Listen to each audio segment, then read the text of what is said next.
Hi friends, welcome to Meera organic. இன்றைக்கி நம்ம என்ன பார்க்க போகிறோன்னா, நம்ம மீரா ஆர்கானிக்கில் என்னென்ன ஹெர்ப்ஸ் யூஸ் பண்ணுறோமோ டெய்லி இனிமேல் ஒவ்வொரு வீடியோஸ் நான் வந்து அப்லோட் பண்ணுறேன். அதில் வந்துட்டு அதோட ஹெல்த் பெனிஃபிட்ஸ்லாம் நம்ம வந்து பார்க்கலாம். இன்றைக்கி நம்ம ஃபஸ்ட்டு வீடியோவாக என்ன பார்க்க போகிறோன்னா, கரிசலாங்கண்ணி. அதோட பூக்கள் வந்துட்டு இந்த மாதிரி ஒயிட் கலரில் இருக்கும். இதோட இலைகளை வந்துட்டு நம்ம கையில் பறித்து கசக்கி பார்த்தோம்னா அதோட அந்த சாறில் வந்துட்டு டார்க் கலரில் வந்துட்டு சேஞ்ச் ஆகும். அதுதான் வந்துட்டு கரிசலாங்கண்ணி.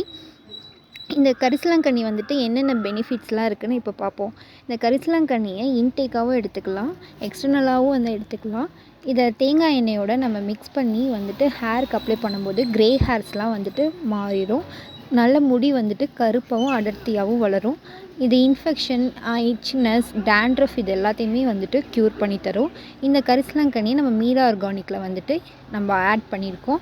அதனால் இந்த மீரா ஆர்கானிக் நம்ம வந்து யூஸ் பண்ணுறதுனால முடி வந்து கருப்பாகவும் க்ரே ஹேர்ஸை வந்துட்டு மாற்றி வந்து கொடுக்கும்.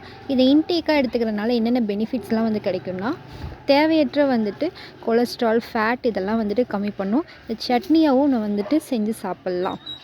கண் பார்வை வந்துட்டு சரியாக இல்லாதவங்க இந்த கரிசலாங்கண்ணி கீரையை வாரத்தில் ஒரு நாள் வந்துட்டு டெய்லி வந்து எடுத்துக்கலாம். Thank you friends. தேங்க்ஸ் ஃபார் வாட்சிங் Meera organic channel. Stay eco-friendly. Bye.